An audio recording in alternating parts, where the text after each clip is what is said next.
Bigyan natin ng reaksyon ang interview ng isang foreign geopolitical analyst, David, nakalimutan ko apelyido. I believe isang retired US military officer ito.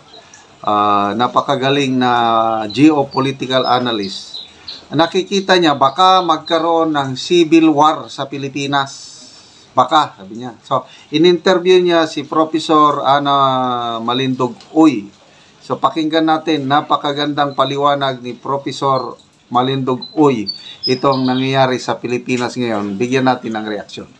There is this political tension that is now creating some kind of commotion in the Philippines because the supporters, of course, and also the supporters of Sara Duterte is trying to protect her and also to clamor that all of this political harassment being thrown at her should stop.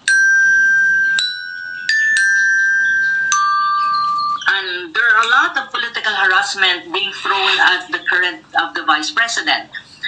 One of that would be inquiry, the congressional inquiry as to how she used the confidential fund that was given to her actually by the Office of the President.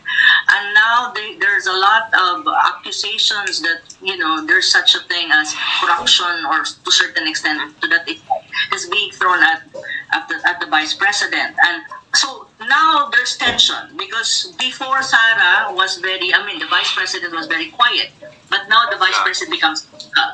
And there is tension. Dati, tahimik lang si VP Sara. Nung hindi pa nila, kahit nung sinimulan na nila ang panggigipit sa kanya, sinisira na siya, tahimik lang.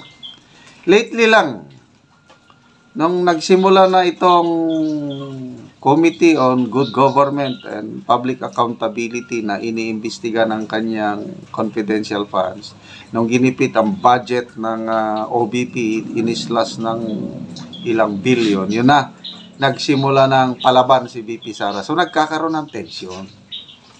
Yan ang pinag-usapan dito ngayon. I think she's in a fighting mode. Fighting and of course, mode. the current administration as well will be, and the BBM side will fight it off with her. So that tension is very much felt at the moment, not only in terms of exchange of words, but even in terms of action. Because as you can see, there's already an impeachment case being filed against the president, against the Vice President. There are 2 impeachment cases being filed against her in Congress. And as I can see, they control the Congress. The current BBM and his cousin controls the Congress. Almost all of the congressmen, they have it on their side. That impeachment, I think, if you talk about numbers, will pass. However, majority of the Filipino people don't want that. And they don't want the Vice President to be impeached. So, majority of the Filipino people, agree ba kayo na ang nakakaraming Pilipino ayaw sa impeachment? Comment nyo ko, no? So, kung ituloy nilang impeachment, ayan na, magkakaroon na ng mga rallies. Sinimulan na nga sa EDSA. Yan, sa Cagayan de Oro, kahapon, nagsimula na mga evangelicals and Catholics, nagsama na. Today, sa Davao, ito ron, sa Cebu. Today, mamay nga po, sa Valencia, Bukidnon, meron din. Yan na po, nagsisimula na ang tensyon. Yung Iglesia ni Cristo, yan ang aabangan natin dahil malaking rally itong Iglesia ni Cristo. You're gonna manifest that. It's being manifested by going to the streets and having protest rally. So it's not anymore just the supporters of the VP that is doing the protest rally. As I have known this morning that the biggest religious group in my country, they call themselves Iglesia ni Cristo, would also be holding the huge protest rally in Manila against the impeachment. So you can see this kind of, political turmoil going on in the country. But the question really, David, is why is it that the Vice President is being ostracized, politically speaking, in many ways by the current administration?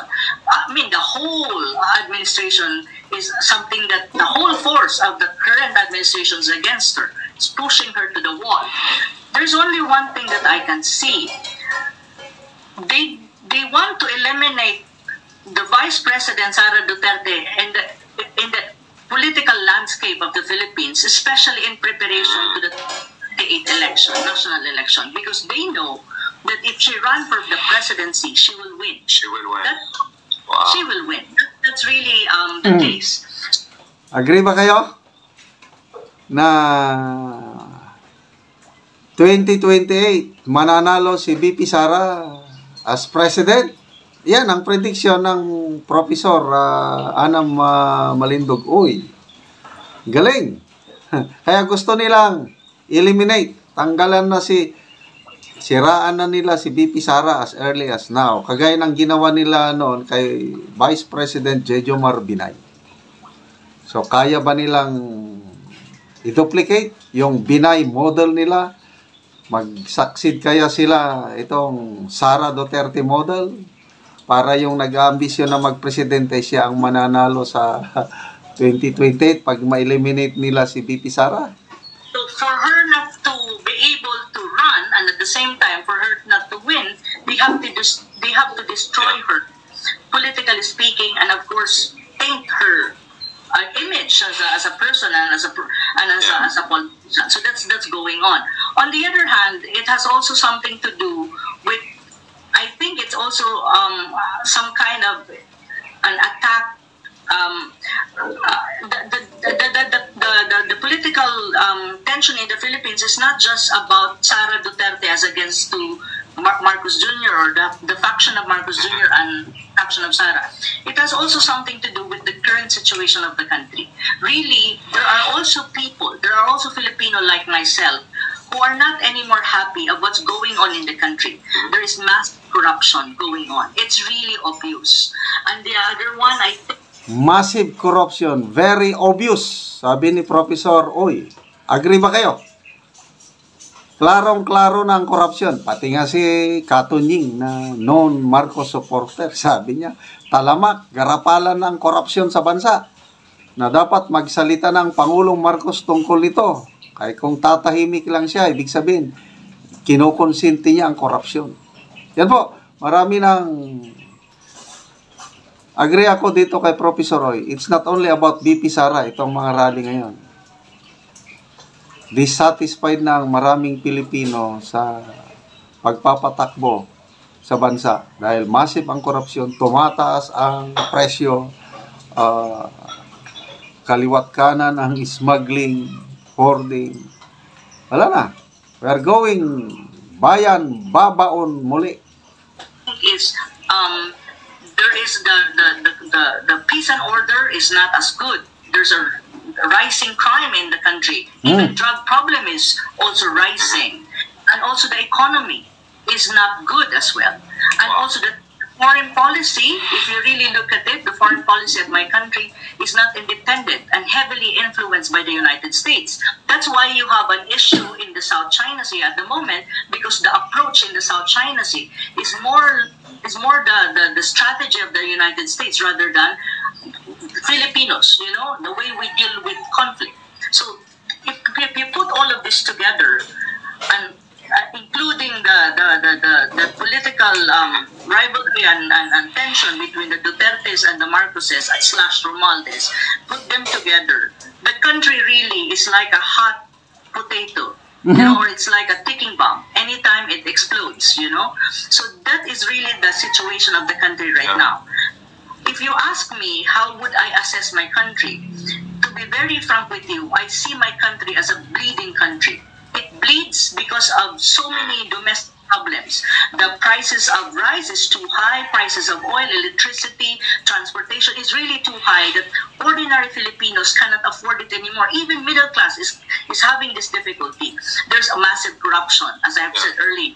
And on the other hand, we have a very problematic foreign policy that put us in a very compromising situation vis-a-vis China, and now Russia is reacting precisely because of the Typhoon missile system deployed in the northern part of the Philippines, which makes Russia and China very uncomfortable. The ASEAN countries are very uncomfortable about this, and it adds to the kind of bleak situation that we have in the Philippines. So putting them together, economic, domestic problems, politics, plus the very unbalanced and very heavily influenced foreign policy, especially the approach to the South China dispute as against to China, is the country really is not in a good position. And the country really, in terms of projection, in terms of how you view it, it's not really in a good position, very bleak, if you will ask me. So that's why there are a lot of Filipinos really who are getting tired of this. They want a change. They want a change really for good, and also they want, many of them, or some of them, would I say, or many Filipinos, I would say that they're calling for the current president to resign. But of course, the president will not resign. Of course, there were protest rally, and you can hear them shouting that they're shouting Duterte, Duterte. But on the other hand, they're also shouting BBM resign. So this is really the situation of Philippines at the moment. So not so happy, not so bright. But as a person, I don't see that it's hopeless though. Well, very interesting. We're gonna get back to the South China Sea because there is something that I need to but just share with the community and, of course, get your perspective onto this. Now, if we are to go back to this notion, what you mentioned about the Filipino people, sort of, not the Filipino people, rather the current government. When I say current government, I'm referring to the Marcos camp. So the fear, if I am to read this correctly, based on what you stated, is that they are so concerned about the possibility of her winning the election, in the upcoming elections. Now, could it be, and this is a question for you, Anna, could it be that there are some foreign elements pushing for this domestic chaos inside Philippines? I would agree. I would presume, yes, there's like some kind of foreign influence, or I would not say direct intervention, but foreign influence. Yan, ang tanong. Meron bang foreign powers na nakikialam sa ating bansa? Sabi ng professor, yes, in some degree, indirectly, meron. And I believe it's so. Kasi yung labanan ng mga superpower na dadamay tayo. Okay? So, meron. Kaya delikado ang ating bansa na iipit tayo sa gulo ng mga superpower. At ito, mga kaguluhan ito, may nakikialam. Pushing for this, some kind of political domestic chaos going on. Precisely because, I'll be very frank and honest, the United States don't want to see another Duterte in power. Why? Because they cannot control the Philippines if a Duterte is in. Yan, agree ba kayo? US, except kay Donald Trump siguro ito yung Biden administration. Ayaw nila makabalik ang Duterte. But ngayon, nagbago naman ang administration by January, Trump na. Palagay ko, mag-iiba na. Kasi, Trump, bilib na bilib si President Trump kay President Rodrigo Roa Duterte.